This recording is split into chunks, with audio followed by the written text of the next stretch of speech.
प्यारे बच्चों, नमो नमः।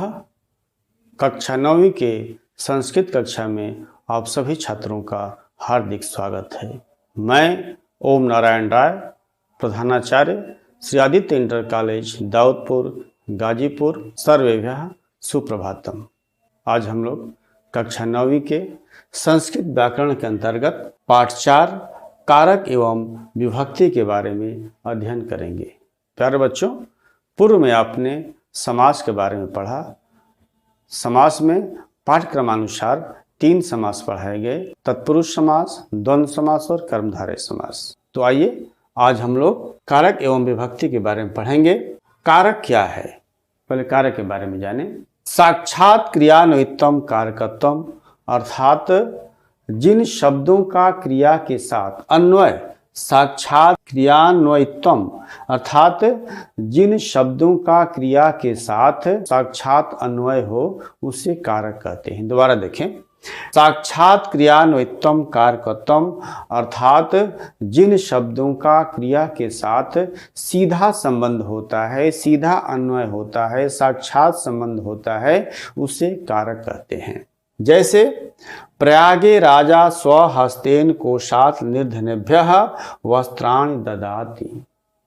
प्रयागे मीन्स प्रयाग में, अर्थात जितने शब्द हैं, प्रयागे राजा स्वहस्तेन कोशात निर्धनेभ्यः वस्त्राणि, इन सभी शब्दों का ददाति के साथ सीधा संबंध है, इसलिए सभी क्या हैं, ये कारक के अंतर्गत आते हैं। अलग अलग कारक हैं। जैसे प्रयागे मीन्स प्रयाग में, ये कौन सा कारक होगा, अधिकरण कारक होगा, यानी सप्तमी विभक्ति, जिसमें में पै पर चिन्ह होता है। प्रयाग यानी प्रयाग में। राजा, राजा ने, तो कर्ता का चिन्ह क्या है, ने है। कर्ता ने कर्म को ना, तो कर्ता ने अर्थात राजा क्या है, कर्ता है ना, यानी वस्त्र देने काम कौन करता है, राजा करता है। तो राजा क्या हो गया, प्रथमा विभक्ति यानी कर्ता कारक हो गए। यानी राजा का सीधा संबंध किससे है, क्रिया से है। राजा ददाति, कौन देता है। फिर स्वहस्तेन यानी अपने हाथों से, यानी राजा वस्त्र किससे देता है, किसके द्वारा देता है, तो अपने हाथों के द्वारा देता है, हाथों से देता है ना। तो स्वहस्तेन क्या है, इस शब्द का सीधा संबंध ददाति से, देने से है ना, क्रिया से है, इसलिए कौन सा हुआ, तृतीया विभक्ति हो जाएगी।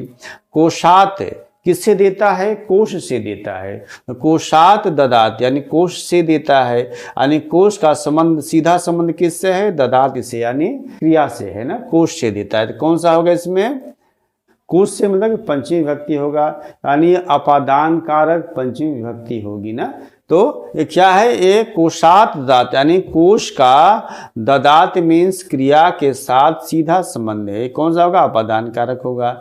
निर्धनेभ्यः ददाति किसको देता है, निर्धनों को देता है, ये क्या होगा, ये संप्रदान कारक होगा। फिर वस्त्राण ददाति, वस्त्राण क्या है, क्या देता है, वस्त्र देता है। क्या देता है, वस्त्र देता है। तो वस्त्र का सीधा संबंध किससे है, ददात से, यानी क्रिया से है। तो यहाँ क्या हो गया, ये जो है द्वितीय हो जाएगी। वस्त्राण वस्त्र को देता है, वस्त्राण ददाति वस्त्र को देता है।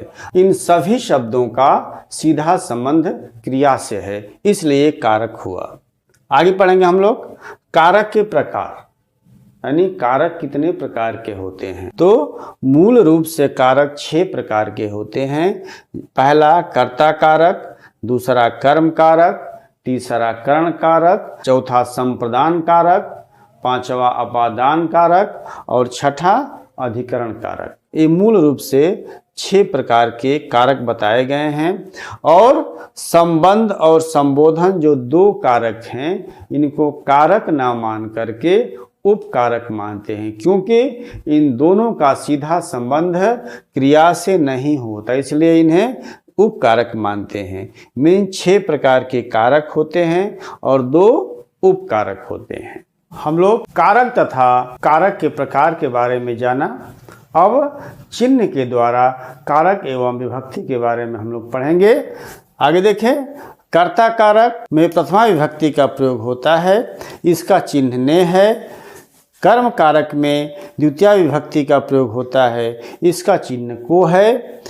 करण कारक में तृतीया विभक्ति का प्रयोग होता है। इसका चिन्ह से या के द्वारा है लगाव के अर्थ में, यानी जहाँ लगाव होगा वहाँ पे तृतीया विभक्ति का प्रयोग होता है, करण कारक का प्रयोग होता है।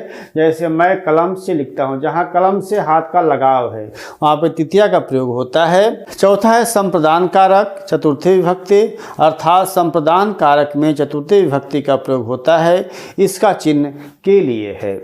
अगला अपादान कारक, अपादान कारक में पंचमी विभक्ति का प्रयोग होता है। इसका चिन्ह से है अलगाव में, जैसे पेड़ से पत्ते गिरते हैं, जब अलगाव होगा तब पंचमी विभक्ति का प्रयोग होता है और लगाव होगा तो तृतीया का प्रयोग होता है।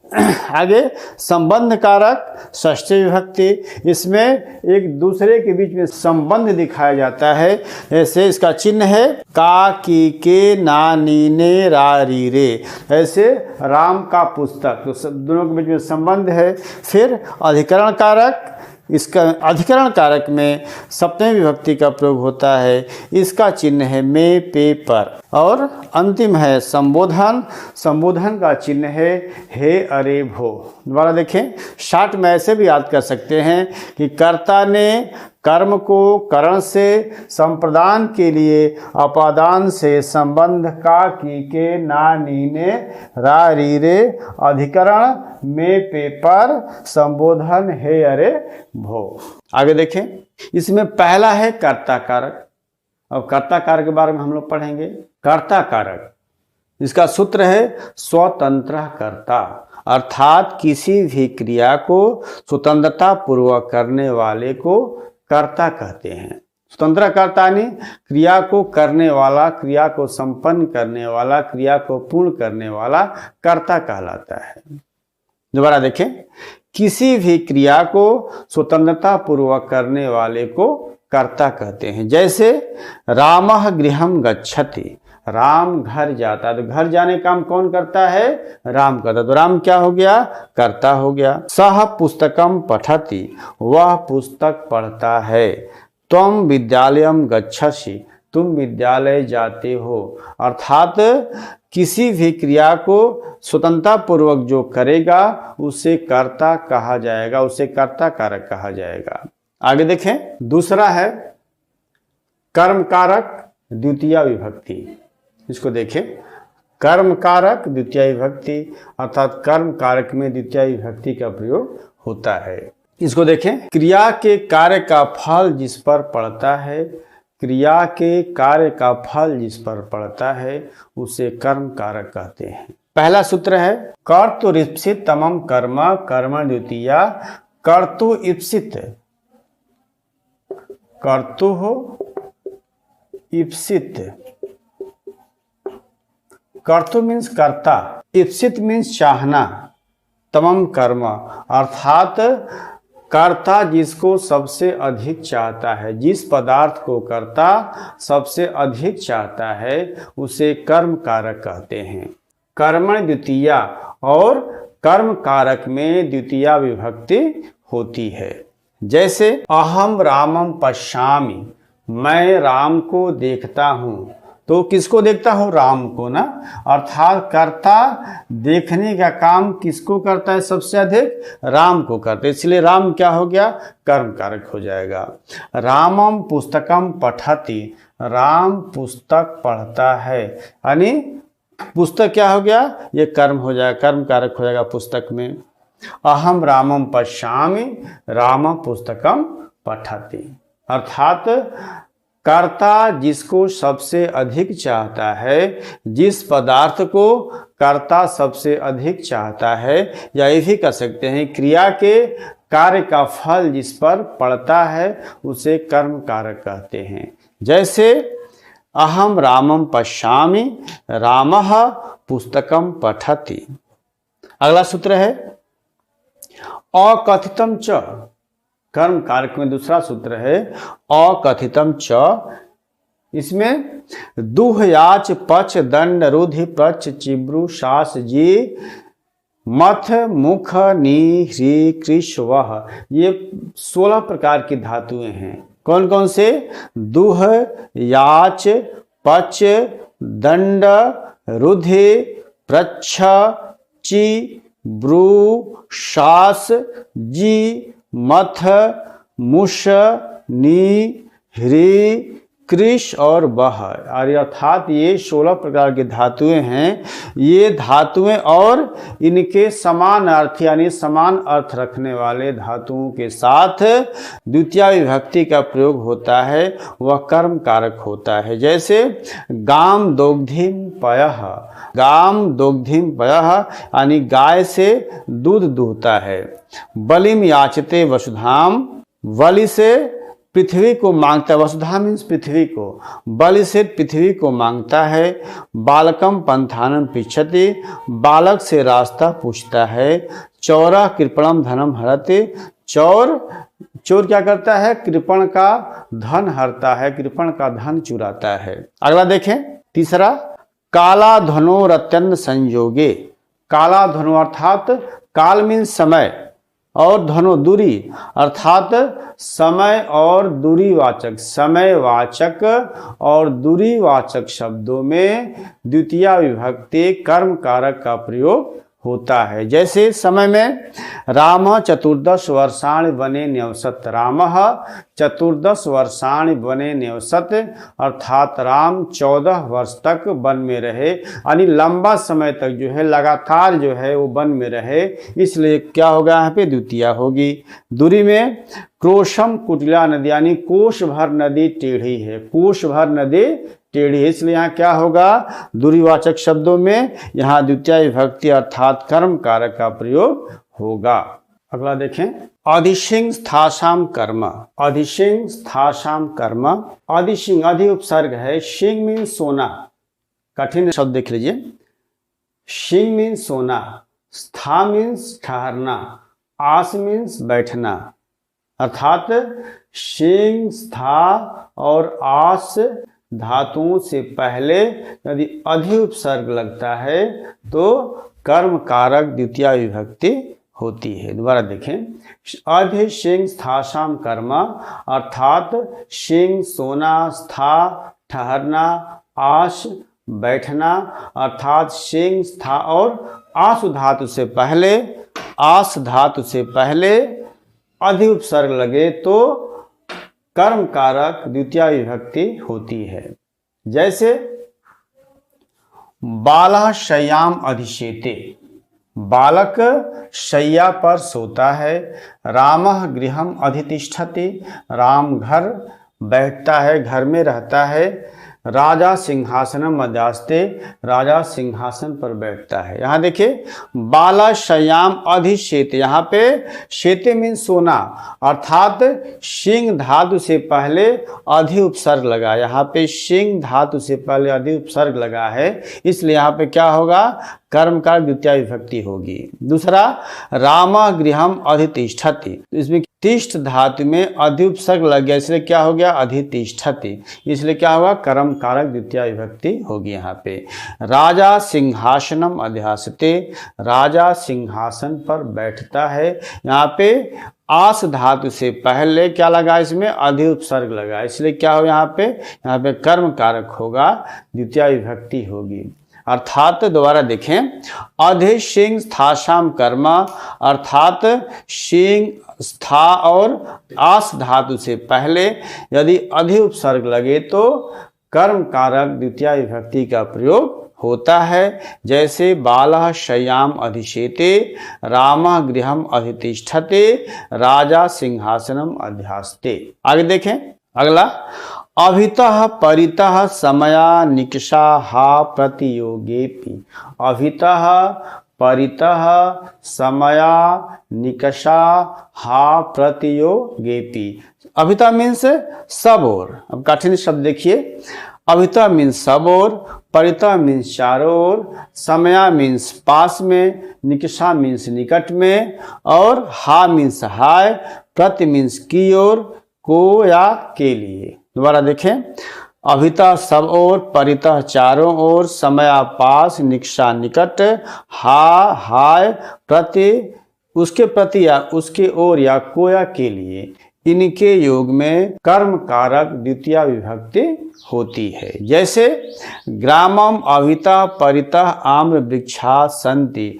ग्रामम अविता मीन्स गांव के सब ओर, परितः चारों ओर ना, अर्थात गांव के यानी अविता रहेगा या परितः, तो क्या होगा यहाँ पे द्वितीया विभक्ति यानी ग्रामम हो जाएगा। ग्राम के अवितः सब ओर, परितः चारों ओर, सब ओर या चारों ओर जो भी हो, आम्र वृक्षा संति, आम के वृक्ष हैं।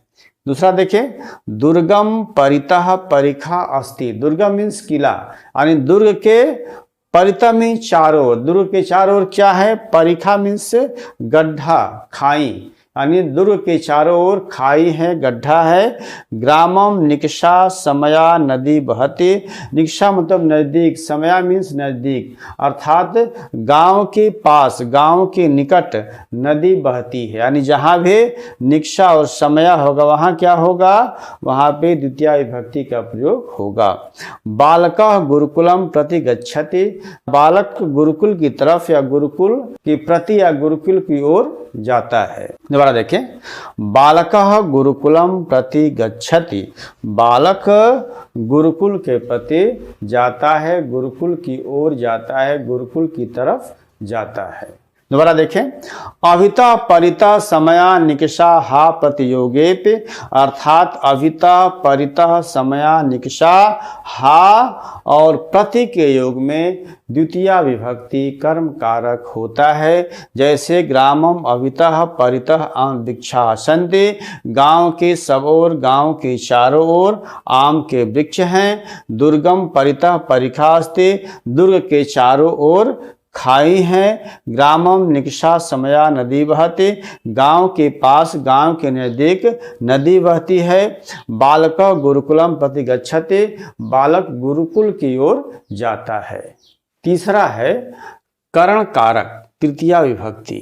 इसका पहला सूत्र है साधक्तम करणम कर्तकर्णयोः तृतीया। साधक्तम करणम कर्तकर्णयोः तृतीया, अर्थात वह साधन जिससे क्रिया होती है, वह साधन जिससे क्रिया होती है करण कहलाता है और करण कारक में तृतीया विभक्ति का प्रयोग होता है। जैसे सह नेत्राभ्याम पश्यति, वह आँखों से देखता है। दूसरा अहम कलमेन लिखामि, मैं कलम से लिखता हूँ। दूसरा सूत्र देखें, ये नांग विकारः। ये नांग विकारः अर्थात जिस अंग में विकार उत्पन्न होता है, जिस अंग में कमी होती है, वहाँ तृतीया विभक्ति का प्रयोग होता है। ये नांग विकारः, जिस अंग में विकार उत्पन्न होता है उसमें तृतीया विभक्ति का प्रयोग होता है, करण कारक का प्रयोग होता है। जैसे सह नेत्रेण काणः, वह आँख से काना है। किससे काना है, आँख से, अर्थात उसके आँख में विकार उत्पन्न हो गया है, इसीलिए यहाँ पे तृतीया विभक्ति का प्रयोग हुआ है। दूसरा सह पादेन खंजः, वह पैर से लंगड़ा है। तो पैर में क्या हुआ है, विकार उत्पन्न हो गया है, कमी उत्पन्न हो गई है, इसलिए यहाँ पे करण कारक तृतीया विभक्ति का प्रयोग हुआ है। यहाँ पर करण कारक तृतीया विभक्ति का प्रयोग हुआ है। तीसरा सूत्र है सहयुक्ते प्रधाने। सहयुक्ते मतलब सहयुक्त, सह मीन साथ, अर्थात साथ अर्थ रखने वाले सह साकम समम सार्धम के योग में तृतीया विभक्ति या करण कारक का प्रयोग होता है। यानी जो सात अर्थ रखने वाले जितने भी शब्द हैं उनके साथ तृतीया विभक्ति का प्रयोग होता है। जैसे रामः कृष्णेन सह गच्छति, राम कृष्ण के साथ जाता है, तो सात अर्थ इसलिए क्या हुआ, सह के साथ होगा, तृतीया हो जाएगी। रामः कृष्णेन सह गच्छति। लक्ष्मणः रामेण सह वनम आगच्छत, अर्थात लक्ष्मण राम के साथ वन गया था ना, तो इसमें क्या हो गया, तृतीया हो जाएगी। पुत्रः जनकेन सह साकम समम सार्धम मंदिरम गच्छति। पुत्र पिता के साथ मंदिर जाता है, अर्थात चाहे सह का प्रयोग हो, साकम समम सार्धम कोई भी शब्द हो ना, जो साथ अर्थ रखने वाला है उसके साथ करण कारक तृतीया विभक्ति का प्रयोग होता है। एक बार दोबारा देख लें इसको। कर्ण कारक का पहला सूत्र है साधकतम कर्णम कर्त कर्णयो तृतीया, अर्थात वह साधन जिससे क्रिया होती है कर्ण कहलाता है और कर्ण कारक में तृतीया विभक्ति का प्रयोग होता है। जैसे इसका चिन्ह से या के द्वारा है, जैसे सह नेत्राभ्याम पश्यते, वह आँखों से देखता है। अहम कलमेन लिखाम, मैं कलम से लिखता हूँ। दूसरा सूत्र है ये नांग विकारः, अर्थात जिस अंग में विकार उत्पन्न होता है उसमें कर्ण कारक या तृतीया विभक्ति का प्रयोग होता है। जैसे सह नेत्रेण काणः, वह आँख से काना है। सह पादेन खंजः, वह पैर से लंगड़ा है। तीसरा सूत्र है सहयुक्ते प्रधाने, सहयुक्ते प्रधाने अर्थात सात अर्थ रखने वाले सह साकम समम सार्धम के योग में तृतीया विभक्ति या कर्ण कारक का प्रयोग होता है। जैसे रामः कृष्णेन सह गच्छते, राम कृष्ण के साथ जाता है। लक्ष्मण रामेण सह वनम आगच्छत, लक्ष्मण राम के साथ वन गया। पुत्रः जनकेन सह साकं समं सार्धम मंदिरम गच्छते, पुत्र पिता के साथ मंदिर जाता है। चौथा कारक है संप्रदान कारक, चतुर्थी विभक्ति। इसमें देखें पहला सूत्र है कर्मणा यमभिप्रैति स संप्रदानम चतुर्थी संप्रदाने। कर्मणा मीन्स जिसको कोई वस्तु दी जाती है उसे संप्रदान कारक कहते हैं। और चतुर्थी संप्रदाने, और संप्रदान कारक में चतुर्थी विभक्ति होती है। दोबारा देखें कर्मणा यमभिप्रैति स संप्रदानम चतुर्थी संप्रदाने, अर्थात जिसको कोई वस्तु दी जाती है वह संप्रदान कारक होता है और संप्रदान कारक में चतुर्थी विभक्ति का प्रयोग होता है। जैसे राजा विप्राय धेनुम ददाति, राजा विप्र को धेनु देता है, गाय देता है। सह निर्धनेभ्यः अन्नम ददाति, वह निर्धनों को अन्न देता है, वह निर्धनों को अन्न देता है। दोबारा राजा विप्राय धेनुम ददाति सह निर्धनेभ्यः अन्नम ददाति, राजा विप्र को ब्राह्मण को गाय देता है। सह निर्धनेभ्यः अन्नम ददाति, वह निर्धनों को अन्न देता है। दूसरा सूत्र है रुच्यर्थानां प्रीयमाणः, रुच्यर्थानां प्रीयमाणः अर्थात रुच धातु के, रुच मतलब रुचना अच्छा लगना, यानी जहाँ पे रुच धातु का प्रयोग होगा, योग होगा, रुच धातु के योग में जिसे कोई वस्तु अच्छी लगती है, अच्छे लगने वाली वस्तु में चतुर्थी विभक्ति का प्रयोग होता है। अर्थात रुच धातु के योग में जिसे कोई वस्तु अच्छी लगती है तो अच्छी लगने वाली वस्तु में चतुर्थी विभक्ति का प्रयोग होता है। जैसे रामाय पठनम रोचते, राम को पढ़ना अच्छा लगता है, रुचता है, रुचते में से रुचना अच्छा लगना। भक्त हरे रोचते, भक्त को भगवान अच्छे लगते हैं, भक्त हरे रोचते, भक्त को भगवान अच्छे लगते हैं। दोबारा देखें रामाय पठनम रोचते भक्त हरे रोचते, अर्थात राम को पढ़ना अच्छा लगता है, भक्त को भगवान, भक्त को हरे अच्छे लगते हैं। तीसरा क्रुद्ध द्रुहेर्षा शूयार्थानाम यम प्रतिकोप, क्रुद्ध द्रुहेर्षा असूयार्थानाम, अर्थात क्रुद्ध मीन्स क्रोध करना, क्रुद्ध मीन्स क्रोध करना, द्रोह मीन्स द्रोह करना, ईर्ष्या मीन्स जलन करना, अशु मीन्स गुणों में दोष निकालना या जलन करना। अर्थात जहाँ क्रुद्ध, द्रोह, ईर्ष और असूया इसके समानार्थक धातुएं होगी, समानार्थक समान अर्थ वाली धातुओं का प्रयोग होगा, वहाँ पे संप्रदान कारक चतुर्थी विभक्ति का प्रयोग होता है।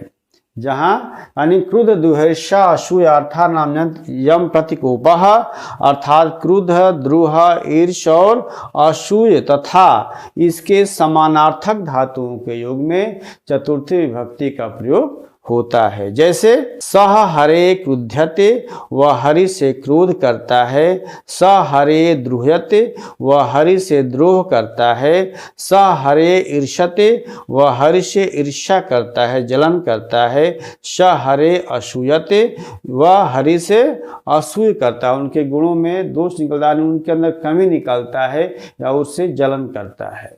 अगला सूत्र देखें, चौथा, नमः स्वस्ति स्वाहा स्वधा लं वखट योगच्च। नमः स्वस्ति स्वाहा स्वधा लं वषट योगच्च। नमः मीन्स प्रणाम, स्वस्ति मीन्स कल्याण, स्वाहा स्वधा मीन्स समर्पित। स्वाहा मीन्स समर्पित होता है, स्वधा मीन्स भी समर्पित ही होता है। दोनों में अंतर क्या है? स्वाहा का प्रयोग होता है जहाँ कोई चीज देवताओं को आहुति दी जाती है, समर्पित की जाती है, वहाँ पे स्वाहा का प्रयोग होता है। और जब पितरों को आहुति देते हैं तब स्वधा का प्रयोग करते हैं। तो स्वाहा मीन्स समर्पित आहुति, स्वधा मीन्स समर्पित या आहुति, अलम मीन्स पर्याप्त, वषट मीन्स आहुति, वषट मीन्स भी आहुति होती है। यानी नमः स्वस्ति स्वाहा स्वधा अलम वषट योगच्च मीन्स नमः स्वस्ति स्वाहा स्वधा अलम और वषट के योग में चतुर्थी विभक्ति संप्रदान कारक का प्रयोग होता है। दोबारा देखें, नमः स्वस्ति स्वाहा स्वधा लम वषट योगच्च अर्थात नमः स्वस्ति स्वाहा स्वधा अलम और वषट के योग में चतुर्थी विभक्ति संप्रदान कारक का प्रयोग होता है। जैसे सरस्वत्यै नमः, यहाँ क्या हो गया? सरस्वती मीन्स ये चतुर्थी विभक्ति हो गई। सरस्वत्यै नमः, सरस्वती माता को प्रणाम, सरस्वती को प्रणाम। नमः शिवाय नमः, शिवाय को भगवान शिव को प्रणाम। जनेभ्यः स्वस्ति, लोगों का कल्याण हो, जनेभ्यः लोगों का कल्याण हो, स्वस्ति कल्याण हो। गणेशाय स्वाहा, गणेश जी को आहुति। पितृभ्यः स्वधा, पितरों को आहुति।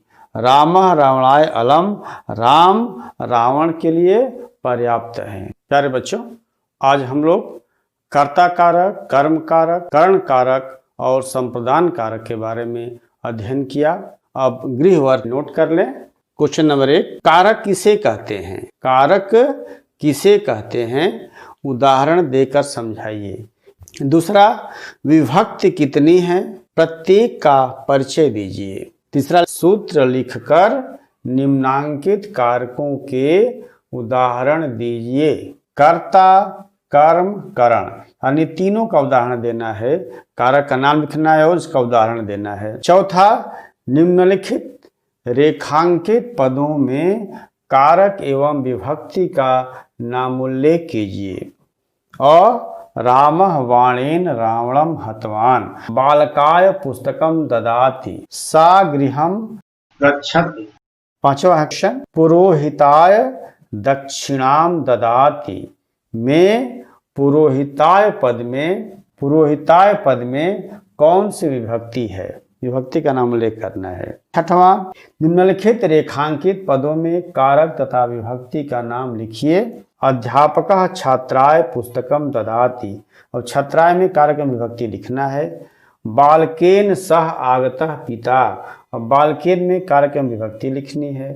भक्तः शिवम भजति, भक्त शिव को भजता है। सह पुस्तकम पठति, वह पुस्तक पढ़ता है। सह रामाय पुस्तकम ददाति, वह राम को पुस्तक देता है। अहम रामेण सह गच्छति, मैं राम के साथ जाता हूँ। प्यारे बच्चों, आज हम लोग कर्ता कारक से लेकर के कर्म कारक, करण कारक और संप्रदान कारक के बारे में अध्ययन किया। गृह वर्ग भी हमने आपको दे दिया।